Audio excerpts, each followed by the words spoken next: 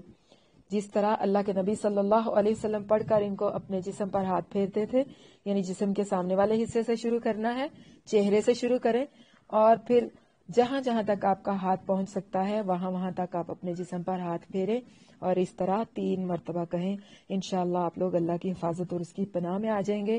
کسی قسم کا کوئی حسد، کوئی شر، کوئی اخلاقی روحانی کسی بھی قسم کا کوئی عصیب آپ کے قریب پھٹکے گا بھی نہیں۔ ان کو روزانہ پڑھنا چاہیے، ہر قسم کی روحانی اور جسمانی بیماریوں سے بھی محفوظ رکھتی ہیں اور جن اور انسانوں اور شیطانوں کے شر اور آفات سے بھی یہ اللہ کی پناہ میں رکھتی ہیں۔ آپ دیکھیے کہ جب ہم اعوذ باللہ من الشیطان الرجیم پڑھتے ہیں یا معوذات پڑھتے ہیں تو ان کے ذریعے سے اللہ تعالیٰ کی ہم پناہ مانگتے ہیں۔ تو پناہ مانگنے کا مطلب یہ نہیں ہے کہ صرف زبان سے یہ الفاظ ادا کر دیے جائیں تو بس بات ختم۔ لا الہ الا اللہ کہہ دیا تو یہ کافی نہیں ہے کہ آپ کا عقیدہ بگڑا رہے اور لا الہ الا اللہ کام کر جائے گا۔ لا الہ الا اللہ کہنا ہے اور ساتھ میں عقیدہ بھی درست کرنا ہے۔ اب اگر آپ نے زبان سے پناہ مانگنے کا اقرار کر لیا ہے تو اس کا مطلب یہ نہیں ہے کہ صرف زبان سے آپ نے الفاظ ادا کر دیے ہیں تو باقی کی ذمہ داری ختم، بلکہ ضروری کیا ہے؟ ضروری یہ ہے کہ وہ تمام خیالات، وہ تمام خواہشات، وہ تمام اعمال آپ کو ترک کرنے ہیں، ترک کرنے کی کوشش کرنی ہے جو شیطان کو پسند ہیں۔ مطلب ہر وہ کام آپ نے چھوڑنے کی پوری کوشش کرنی ہے جو شیطان کو پسند ہیں۔ جس طرح کسی شخص پر کوئی درندہ حملہ آور ہو تو اس کا صرف یہ کہنا کافی نہیں ہے نا کہ میں فلاں قلعے میں پناہ لیتا ہوں۔ جس طرح کہ حضرت نوح علیہ السلام کے بیٹے نے کہا تھا نا کہ نہیں میں تمہارے ساتھ کشتی میں سوار نہیں ہوں گا، میں پہاڑ پر چڑھ کے پناہ لے لوں گا، پہاڑ مجھے بچا لے گا۔ تو انہوں نے کیا کہا تھا؟ اللہ کے سوا کوئی بچانے والا نہیں، کہ آج اللہ کے سوا کوئی بچانے والا نہیں۔ تو بے شک آپ لوگ کسی درندے سے، کسی سیلاب سے بچنے کے لیے، کسی بھی قسم کے خطرے سے بچنے کے لیے مضبوط قلعوں میں پہنچنے کی کوشش کریں، پناہ لینے کی کوشش کریں، دشمنوں کے حملے سے بچنے کے لیے پناہ لیں، لیکن ذہن میں یہ رکھیے نہ قلعے محفوظ کرتے ہیں، نہ افواج بچاتی ہیں، نہ حفاظتی حصار بچاتے ہیں۔ پناہ کس سے ملتی ہے؟ اللہ کی ذات سے۔ پناہ کہیں بھی لے لیں، ایمان اللہ کی ذات پہ رکھنا ہے۔ پناہ پہ ایمان ہی رکھنا کہ ہم قلعے میں محفوظ ہو گئے، ہمیں کوئی نقصان نہیں پہنچے گا، بلکہ اللہ پہ ایمان رکھنا ہے کہ ہم نے اپنی حفاظت کا انتظام کر لیا ہے، اب ہم اللہ کی پناہ میں آ گئے ہیں، اللہ ہماری حفاظت فرمائے گا۔ اسی طرح جب کوئی دشمن حملہ کرے تو پناہ طلب کرنے والے اور اس پر فتح اور نصرت کی دعا کرنے والے کے لیے پناہ اور دعا کے الفاظ ہی منہ سے ادا کر دینا کافی نہیں ہے، بلکہ دشمن کے خلاف پوری تیاری، میدان میں نکلنا، قتل و قتال کے لیے تیار رہنا بھی ضروری ہے۔ اور اس کے ساتھ ساتھ کیا کرنا ہے؟ دعا بھی لازمی کی جائے، تو پھر سچ مچ اللہ تعالیٰ کی پناہ مل جاتی ہے، اللہ تعالیٰ کی پناہ حاصل ہو جاتی ہے اور پھر ہم اللہ تعالیٰ کی حفاظت کی پناہوں میں آ جاتے ہیں۔ تو اس طرح اگر کوئی شخص عملاً ہر بات میں شیطان، انسان اور جنوں کی پیروی کرنے لگے اور منہ سے اللہ کی پناہ طلب کرتا رہے، مطلب یہ کہ ادھر آپ لوگ تویزوں دھاگوں بابوں کے پاس بھی جاتے رہتے ہو، ادھر آپ کہتے ہو کہ اللہ ہمیں بچائے، اللہ ہمیں بچائے، دوسری طرف آپ جھوٹ بولتے رہتے ہو، اوپر سے کہتے ہو استغفر اللہ استغفر اللہ، ادھر آپ کہتے ہو بے ایمانی دھوکہ گناہ ہے اور اوپر سے ملاوٹیں بھی کیے جاتے ہو، تو یہ کام شیطان کو بہت پسند ہے۔ اللہ کی پناہ لینی ہے، الفاظ سے ہی نہیں عمل سے بھی، ہر اس عمل سے بچنے کی کوشش کرنی ہے جو شیطان کو پسند ہے۔ مطلب کہ اگر منہ سے اللہ کی پناہ طلب کرتے ہیں تو پناہ طلب کرنا اسے شیاطین سے اور ان کے وسوسوں سے نہیں بچا سکتا۔ اس کی ایک جامع مثال ہے کہ لا الہ الا اللہ کہنے والا شخص یقیناً جنت میں جائے گا، اس پر جہنم کی آگ حرام ہے، مگر کیا صرف یہ الفاظ ادا کرنے والا جہنم سے اللہ کی پناہ میں چلا جاتا ہے؟ نہیں نا، جیسے کہ میں نے ابھی آپ کو بتایا بھی ہے، بلکہ وہ جو صادقا من قلبہ، یعنی سچے دل سے صرف اللہ کو معبود برحق مانے، اسی کو عبادت کے لائق سمجھے، اسی کو رازق، اسی کو خالق، اسی کو مالک، اسی کو ہی اپنا کرتا دھرتا مانے، یعنی اس نظام کائنات کا مالک مانے، تو اس کے لیے یہ فضیلت ہے کہ اگر وہ کسی غیر کو یا اپنی خواہش نفس کو ہی اپنا معبود بنا لے، اس کے لیے نہیں ہے. یعنی جو سچا اللہ کو مانے گا، اللہ کو معبود برحق مانے گا، یہ پناہ اس کے لیے ہے. اس کے لیے یہ پناہ نہیں ہے جو اپنی خواہش نفس کو اپنا معبود بنا لے. تو پھر کوئی کروڑ دفعہ بھی، ارب دفعہ بھی، ملین بلینز دفعہ بھی آپ لوگ لا الہ الا اللہ پڑھ لو گے نا، تو جہنم سے نہیں بچ سکتے. جب تک کہ تمہارے عقیدے میں سنوار پیدا نہیں ہوگا تب تک آپ لوگ جہنم سے نہیں بچ سکتے. لا الہ الا اللہ کہہ دینا کافی نہیں ہے، لا الہ الا اللہ کے تقاضے پورے کرنا بھی ضروری ہے. اسی طرح اگر آپ لوگ معوذتین پڑھ لیتے ہو لیکن آپ کا ایمان اور آپ کا یقین اس پر نہیں ہے کہ آپ اللہ کی پناہ میں ہیں، تو آپ کو معوذتین پڑھنا کوئی فائدہ نہیں دے گا. یقین جانیے کہ جس طرح آپ لوگ تعویذوں پہ یقین رکھتے ہیں نا، قل اعوذ برب الفلق، تو کہہ دے میں مخلوق کے رب کی پناہ لیتا ہوں. قل اعوذ، جس طرح کہ میں نے پہلے بھی اس کی وضاحت کر دی تھی، اعوذ یعوذ اوزن و معاذن، اس کا مطلب ہے پناہ پکڑنا. اب پناہ لینے کا مطلب یہ ہے کہ آدمی کسی چیز سے خوف محسوس کرے اور سمجھے کہ میں اس کا مقابلہ نہیں کر سکتا، تو اس سے بچنے کے لیے وہ کسی دوسرے کی حفاظت میں چلا جائے، یا کسی چیز کی آڑ کر لے، یا کسی پردے کے پیچھے چھپ جائے، یا کسی انسان کے پیچھے، کسی بھی آڑ کے یا کسی بھی پردے کے پیچھے چھپ جائے، خود کو حفاظت میں دینے کے لیے. ظاہر ہے پناہ اسی کی لی جاتی ہے جس کے متعلق ہم یہ سمجھتے ہیں کہ وہ اس خوفناک چیز سے ہمیں بچا سکتا ہے. دیکھیے پناہ تو بعض دفعہ ہم ایسی چیزوں کی بھی لے لیتے ہیں جنہیں اللہ تعالیٰ نے خوفناک چیزوں سے بچنے کا سبب بنا دیا ہے. مثال کے طور پر دشمن سے بچنے کے لیے ہم کیا کرتے ہیں؟ کسی خندق یا مورچے میں جا چھپتے ہیں، کسی مضبوط قلعے، کسی کے مضبوط حصار میں چلے جاتے ہیں، کسی ظالم سے بچنے کے لیے کسی طاقتور آدمی کی پناہ لے لیتے ہیں، یا کسی ایسی قوم کی پناہ لے لیتے ہیں جو طاقتور ہوتی ہے، جس کا رعب ہوتا ہے، جس کے بارے میں ہمیں گمان ہوتا ہے کہ اگر ہم اس کی پناہ میں چلے جائیں گے تو ہم محفوظ ہو جائیں گے. اور ایک اور بات کہ یہ پناہ کسی بھی چیز کی ہم لے سکتے ہیں. بعض اوقات یہ سمجھ کر پناہ لی جاتی ہے کہ وہ خطرات جن میں دنیا کے بچاؤ کے تمام جو ذریعے ہیں وہ موجود ہیں بیکار ثابت ہوتے ہیں، یا یہ کہ فلاں ہستی ہمیں بچا سکتی ہے. دیکھیے سورۃ فلق اور سورۃ ناس میں جس پناہ کا ذکر ہے وہ پناہ عام پناہ نہیں ہے، کسی انسان کی پناہ نہیں ہے، کسی گھر، کسی مکان، کسی آڑ یا کسی قلعے کی پناہ نہیں ہے، بلکہ وہ پناہ اللہ کی پناہ ہے. قرآن و حدیث میں جہاں بھی اللہ سے پناہ مانگی گئی ہے اس سے مراد پناہ کی دوسری قسم ہے.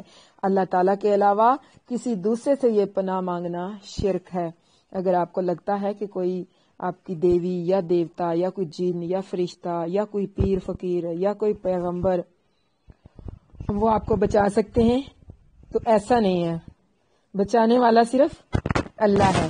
بہت سارے لوگوں کو یہ گمان ہوتا ہے کہ ہمیں ہمارے جو بزرگ ہیں وہ بچا لیں گے، ہمارے دیوتا بچا لیں گے، ہمارے جو کرتا دھرتا، ہمارے بہت سارے لوگ اپنے پیرو مرشد لوگوں نے بنا رکھے ہیں جن کے بارے میں ان کا یہ گمان ہوتا ہے کہ یہ ہمیں بچا لیں گے. تو یہ سب بیکار باتیں ہیں. بچانے والا صرف ایک ہے اور وہ اللہ. غیر اللہ سے مدد مانگنا شرک ہے. مشرک لوگ اپنے تحفظ کے لیے اللہ کو چھوڑ کر اپنے دیوی دیوتاؤں اور جنوں اور فرشتوں اور یا پیروں اور پیغمبروں کی پناہ لے لیتے تھے. جب بھی کسی مشکل میں مدد کی ضرورت پیش آتی تو وہ انہی لوگوں کو پکارتے تھے. اللہ تعالیٰ نے ان صورتوں میں تعلیم دی ہے. ان صورتوں کے اندر بہت خوبصورت طریقے سے اللہ تعالیٰ نے وضاحت کی ہے کہ ایسے تمام خطرات سے بچنے کے لیے میری ان صفات کی پناہ لو، جن سے ثابت ہوتا ہے کہ ایسے تمام خطرات سے تمہیں کون بچا سکتا ہے؟ میں ہی بچا سکتا ہوں. یعنی اس آیت کے اندر، اس صورتوں کے اندر، سورۃ فلق اور سورۃ ناس، یعنی ان صورتوں کے اندر اللہ تعالیٰ نے اپنی صفات کی پناہ کا ذکر کیا ہے، اپنی پناہ کا ذکر کیا ہے. آپ دیکھیے کہ ہمارے پاس فرسٹ پوائنٹ کیا آ گیا ہے